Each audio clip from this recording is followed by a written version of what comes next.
I'm really excited to have Dr. Jerry Wegemer with me here on Primer. I've known Jerry for over 3 decades, yet we haven't spoken in years.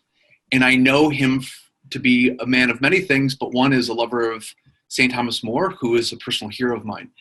And what I really intend to do this morning is just have a conversation with you, Jerry, about this remarkable man and why he is not known and he should be known, and who he was and what he did. And I know a little bit about him, but you know a lot about him. So I would love to hear some of your, why you just, first and foremost, why did you choose to dedicate your career to this man? Well, I didn't intend to, but I was intrigued by him as a college student, because I went to college during the crazy late 60s, early 70s, when everything was being questioned and everything was being challenged. And my best professor gave one class on Thomas More, and he said that in his opinion, he was the person who had excelled both in the practical and in the theoretical and in the spiritual realms, and that he had done more to bring together faith and reason than anyone else he knew. Well, that got my attention. And then I went on to do a PhD and had to do a dissertation. So I did it on More's most famous work, Utopia.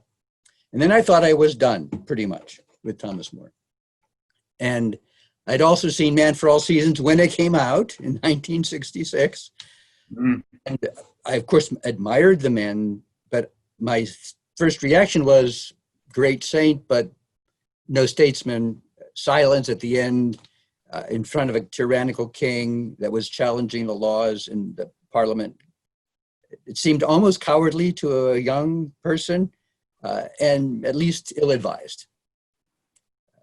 And then when I had to get tenure, that seems interesting. So your reaction was that his last act was he should have said something. Yes.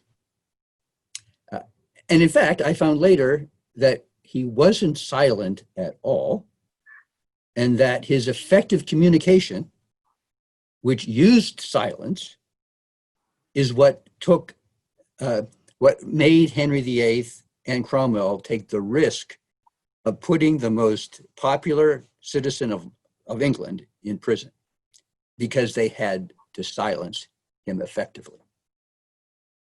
Got it.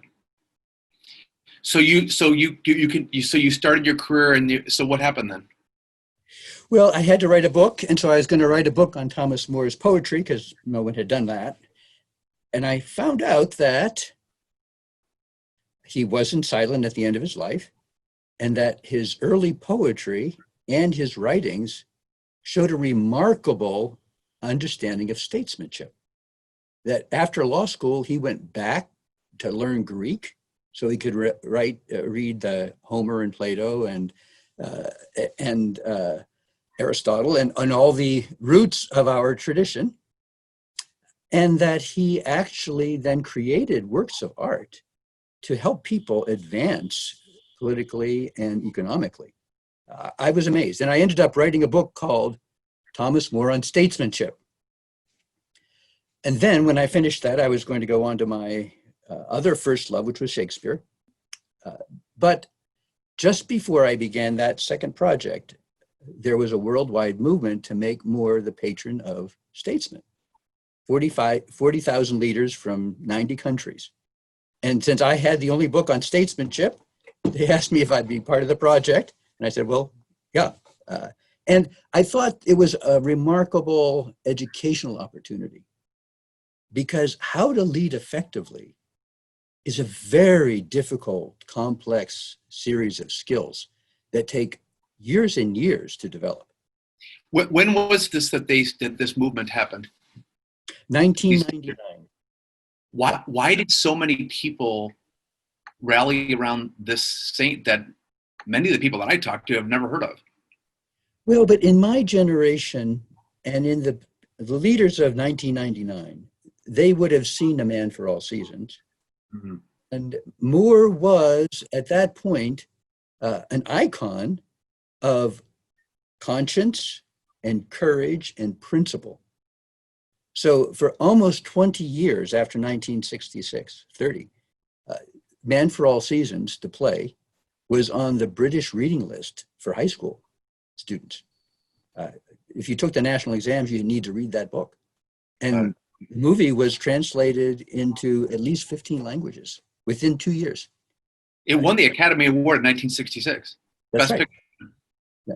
It actually won 6 different Academy Awards. It was so well done. Screenplay, Best Actor, Best Director.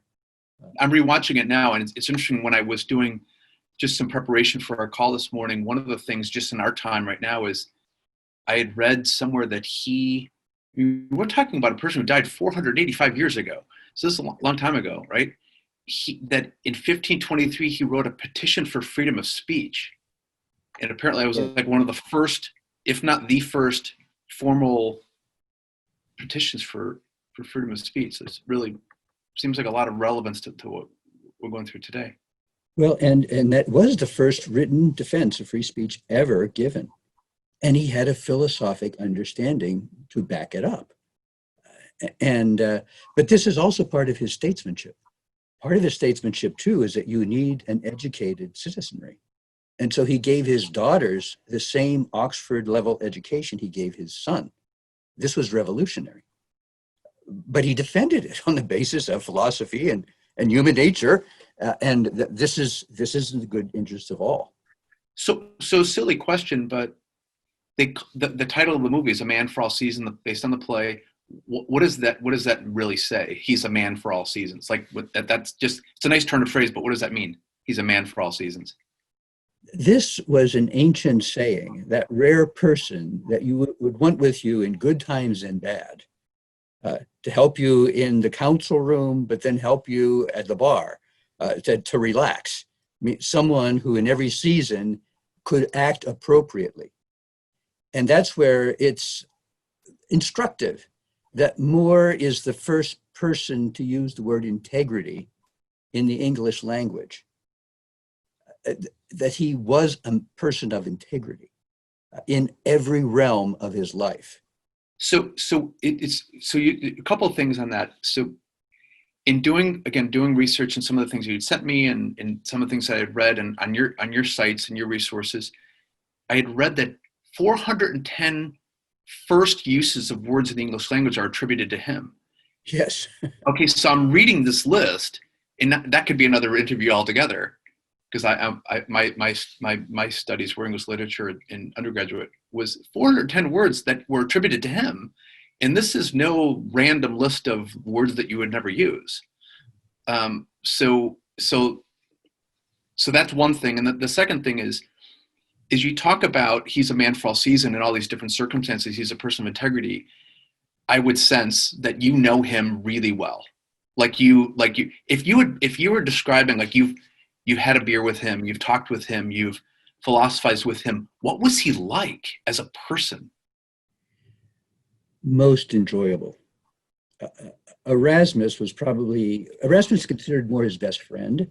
And Erasmus described him as someone born for friendship, a person who was so sensitive to other people's personalities that he could get along with anyone at any level of society.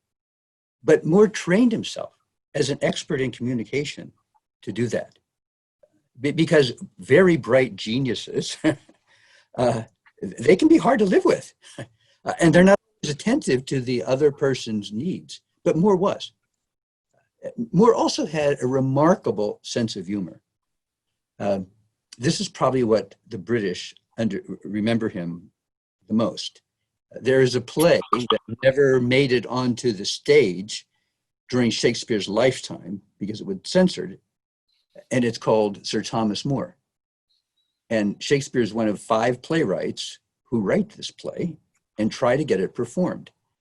And it's a series of Moore's most famous jokes and situations in which he uses his wit to bring about justice in the most difficult situations and the most difficult people. That's what the British playwrights a generation later admired about Moore and learned from Moore. Now, I think one reason Moore is so important is that he was willing to be unknown in order to do the right thing. So he was the most famous British writer of his lifetime. And yet the British will not say he is what he is, the first major figure of the Renaissance. He's also one of the most important influences on Shakespeare.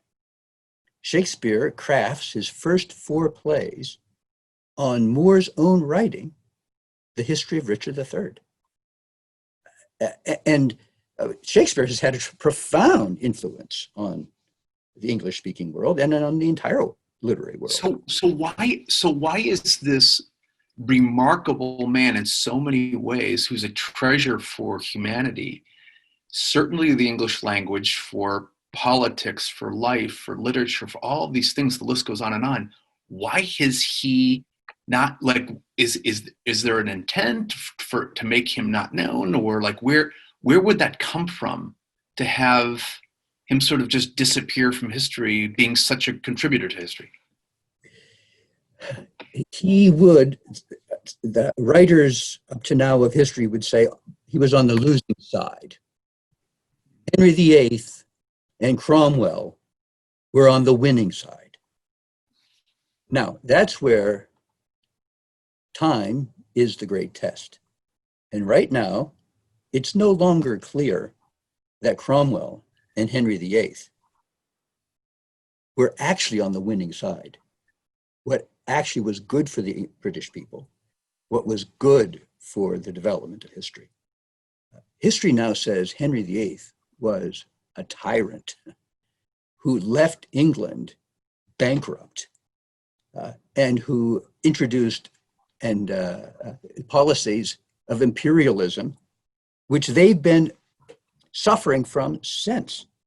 I mean, in essence, what Henry VIII does is he cuts England off from the Catholic Church, and he was called, if my memory of history is correct, the defender of the faith by the Pope. Called Henry VIII the defender of the faith, if I'm not mistaken.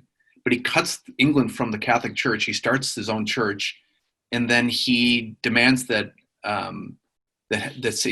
Thomas More swear the oath of supremacy, and he doesn't because of conscience. I mean, that's the end of the story, right? So he dies, he gets beheaded because of his conscience, and he takes a stand where everybody else, even his daughter, right? So his daughter says to him, just say it, doesn't matter. Like we hear this today, like just say it even though you don't believe it.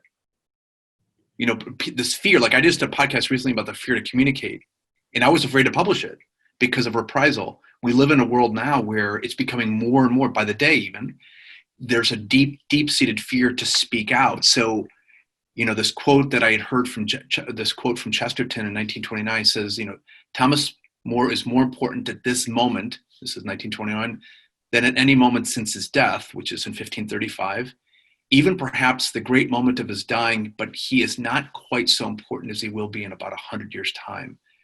It's 2020, that was written in 1929. Why is this person becoming relevant now? History takes time to decide what is true. Moore had a saying that time trieth truth. This is true in terms of a person's life. You understand a person over time. The person proves themselves over time. The same is true of ideas and policies and movements. History is now reconsidering the period. Moore wanted a united Europe, a united Christendom. He didn't want Christians fighting Christians. He wanted the international harmony that had characterized the late Middle Ages. And he also wanted Parliament to have its role in England as a self-governing nation. Henry VIII put back Parliament decades. In fact, it would be in another 80 years where there would be a civil war that would take away the tyrannical power of a king and invest it completely in Parliament. So Moore was a historian. He understood the importance of introducing change in an appropriate way, but also giving things time. So his speech on free speech was part of a vision of a self-governing people, that you need to be.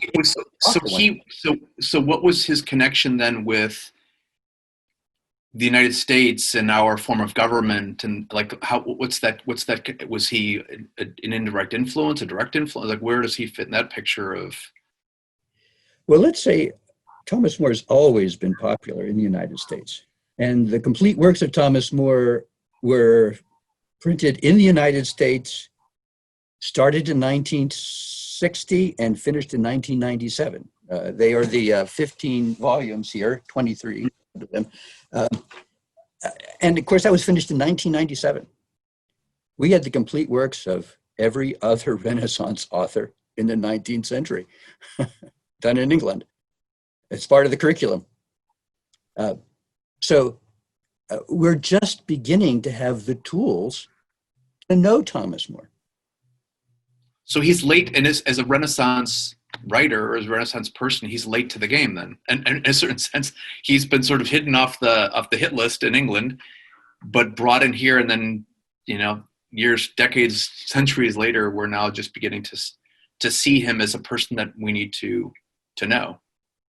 Well, when Erasmus speaks about More, he says he's a person who loves equality and hates tyranny. He loves liberty and he honors law. Law that respects the right of every citizen. More, in his literary works, never uses the word subject. He uses citizen and people. He understands, for instance, and he has an extraordinary writing campaign to defend free will. This became one of the great controversies that Luther introduces. Luther denies free will.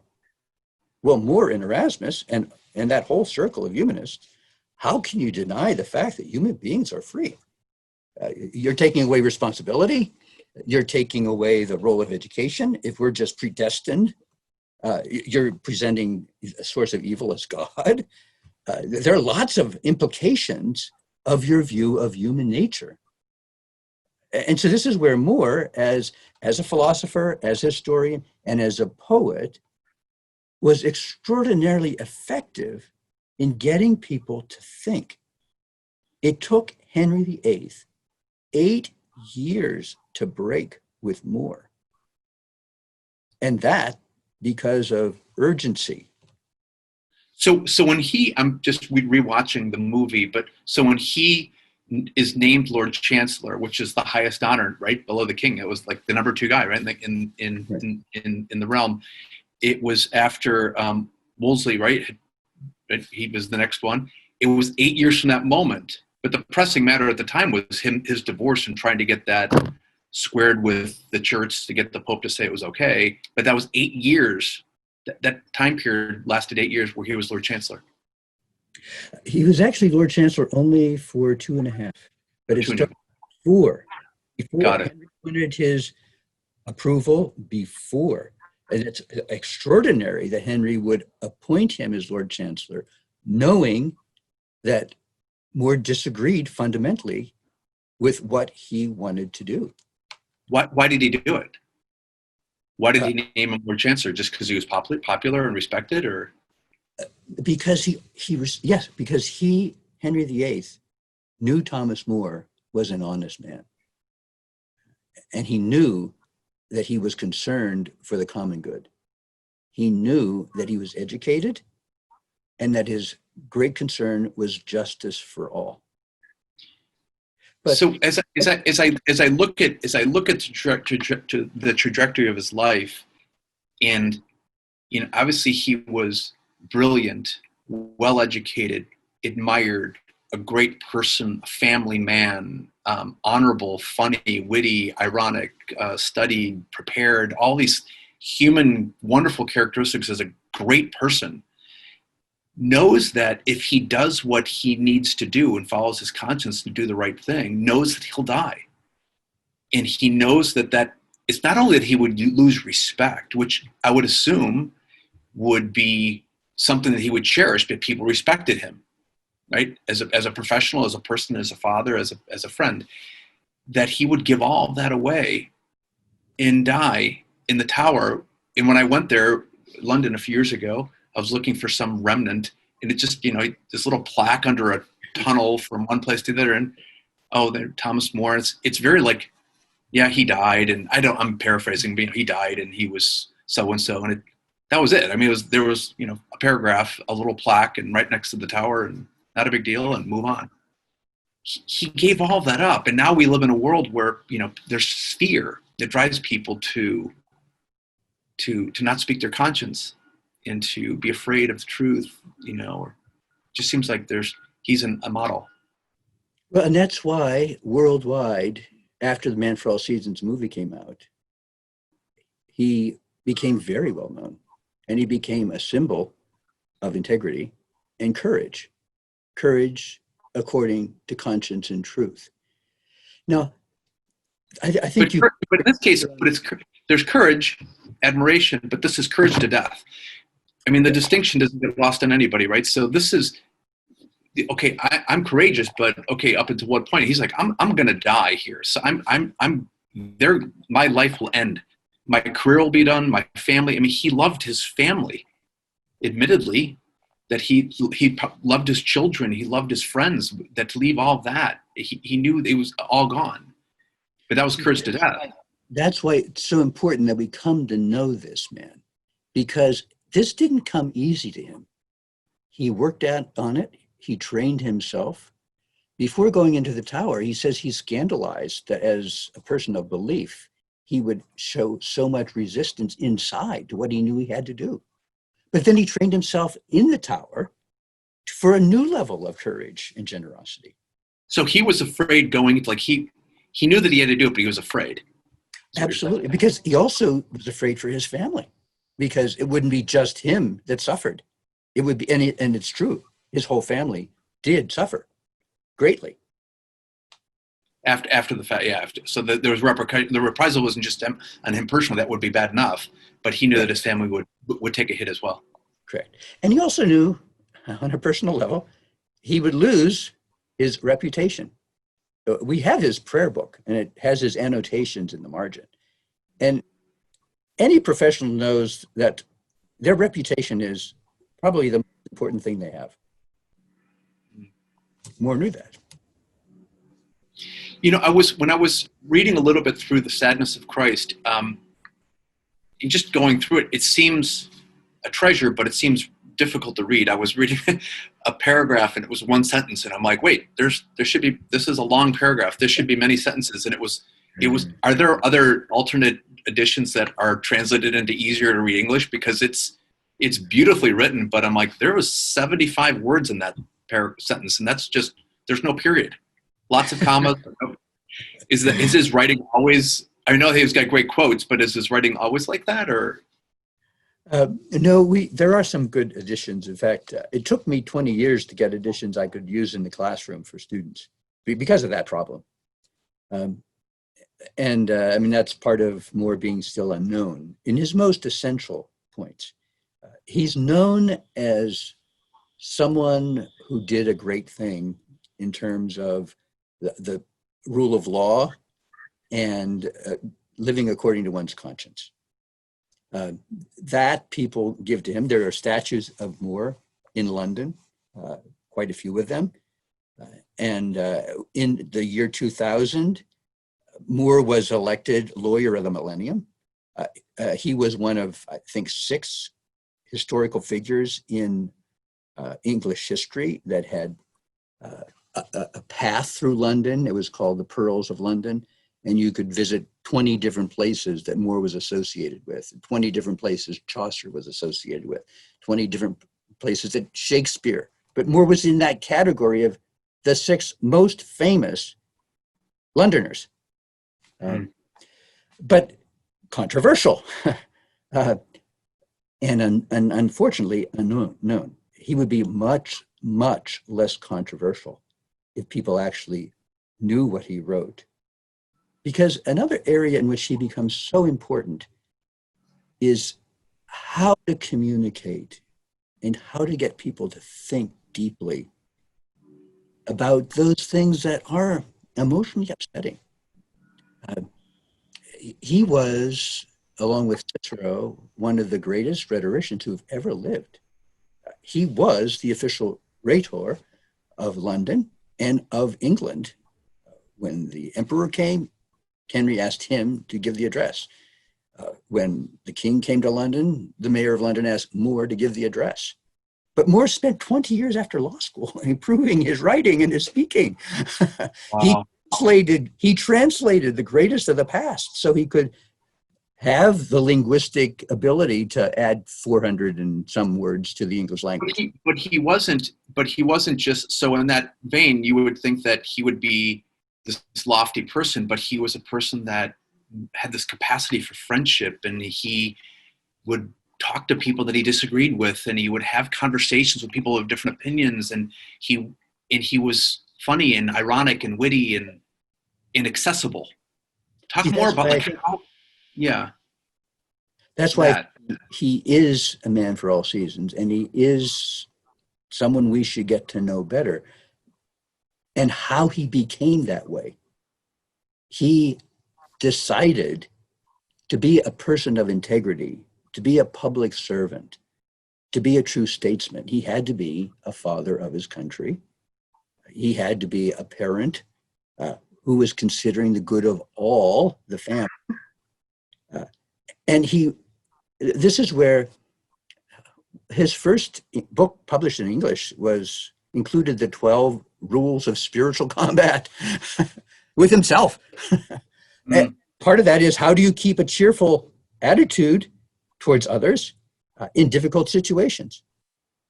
His first book published in Latin was a translation of a comic writer called Lucian.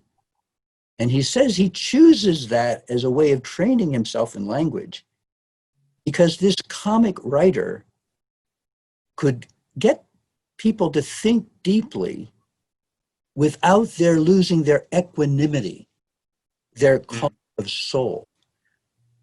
And More, from a very young age, realized that that was part of his own spiritual combat, to develop a calm of soul. And his most famous quote, "You cannot abandon the ship in the storm because you can't control the winds." Rather, you should not abandon the ship in the storm. That requires a captain that keeps his head despite facing death. So you when you look at him as a person to emulate now for leaders, and I'm fortunate and blessed to be able to work with a lot of leaders in corporations and also military leaders that face fear. Their fear in many circumstances, and now people of conscience fear doing the right thing and in fear of reprisal and when how could people emulate him now in the circumstances that we're in, and maybe entering into a difficulty of persecution and criticism and cancel, and you can't say things, and it seems to be that civil discourse is dead or dying quickly, that people don't respect freedom of speech, that those what we assumed were part of the fabric of our society here in the United States may be gone or quickly gone. How could leaders quickly learn from him and start to step up? Okay, well, he's a model for us, encourage. What types of things could they take from him? Commit to learn the wisdom required to do that. And commit to personal combat with oneself to achieve the calm of mind, the patience, the perspective needed to rule in the most difficult circumstances. More's first book he wrote in prison was a book on Conquering Fear, a book that he wrote for his children and his country because he knew what they'd face, but also a book he wrote for himself. This is where he committed himself every day to study and prayer at the beginning of his day.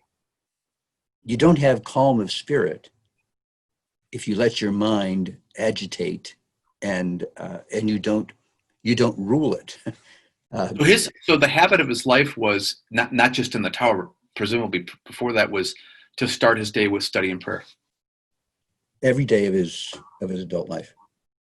He even when he built his wonderful home, Chelsea, just outside of London on the River Thames, he built a separate little house that had his library and his chapel, so that he would have a place to go every day in order to have that thoughtful perception and that habit of recollection needed to think justly and well.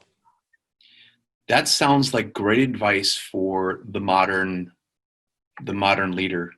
Actually, later this afternoon, I'm going to be giving a small course to incoming commanders within the special operations community. And you've inspired me to talk to them about the importance of, to be courageous is to spend that time every day in quiet, in recollection and study, so that they can have the mind and the heart to lead, to be the leader that they need to be. One of the things that I'd asked you to kind of, there's so many things about him to talk about. It were like the three primary, well, let's call them like talents or virtues. And you'd said that he was wise and skillful and fatherly in leading was one, that he was serene and courageous, and he was diplomatic and tactful in speech. Walk us through, I know you've mentioned a little bit of these, walk us through those briefly. Like, they're fatherly in leading is an interesting way of describing a person. What does that look like for him? In his early Latin poetry, he talks about the leading citizen, a person who's chosen because that person has proved that person is interested in the good of all, and has the qualities to think about and to do what all need. He compares that to the father of a family who's concerned about each child. He also compares that to the captain of a ship, that again is going to think about the good of the ship, not himself, or the doctor who risks his own health in order to save the health of another. Those are the qualities of a good parent. And Moore saw this unity to life. Very interestingly, this went deep, deep, deep in Moore. In his first published book in English, he has a prayer where he addresses God as a very tender, loving father. And he uses that same phrase when he signs off to his own children in the tower. You're a very tender, loving father. Drawing the comparison, right? Right. So then you mentioned that he was serene and courageous under really trying conditions. This is obviously his life got very difficult toward the end, but he maintained the serenity. That would come from presumably his life of prayer. I mean, he became even more prayerful, or like how did his prayer life change in the tower? Or like, where did that serenity and courage come from? Training. Early on and continuous until the last day he died. His last written prayer, written between the trial, July 1st, and his death, July 6th, was, "The things, good Lord, that I pray for, give me thy grace to labor for." He works until the last moment of his life to keep his good cheer. So his famous scaffold jokes. Look, if you help me up, I'll get myself down. uh, his quipping with the guy who cuts off his head. Well, this is charity. This is a father giving good strength to all those around him. He works for them. He worked at it. So he saw it, but he saw it, but he worked at it. He committed himself to it. Like you said earlier, he was decisive.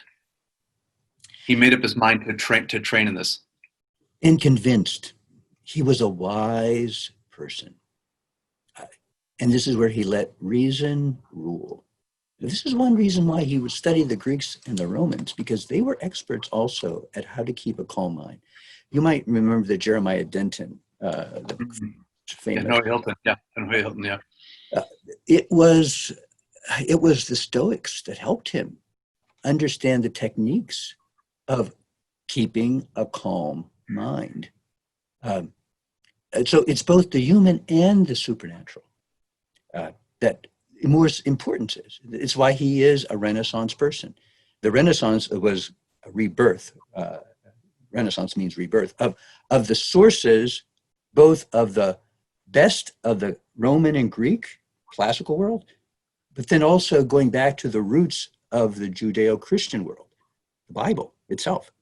And to learn what those sources of wisdom really said and really meant, very practically, what kind of a person that you would forge and fashion yourself to be. But that's the most important work anyone has. It's to forge and fashion their own character as one of integrity up to the last moment of the battle of their life. And that's what war's importance is. Incredible courage. So just as we wrap up, and I'm enjoying this conversation so much, and it's so great to see you again. This thought has crossed my mind as I there's just these scenes that I have that that after death we get to meet some of the in heaven we get to meet some of the great people that we've admired over our lives, right? Reunited with families, great saints, and things like that. And I named one of my sons after Thomas More because I admire him so much, and now I admire him more just because of our conversation. If you had when you have the opportunity to meet him, what will you say to him in person? Thank you. Yeah, what a great. Well, I'm going to thank you. So this has been a wonderful treat for me to be able to reconnect with you and to share this life of this wonderful man, St. Thomas More. Something that I think we can all in our days nowadays take great encouragement from his life and his commitment to the things that were important to him. Of course, the most important things. So on that note, I want to thank you for your time and wish you all the best. We'll see you again soon. Great. Wonderful. All the best. Take care, Jerry. Okay, sure. Bye-bye.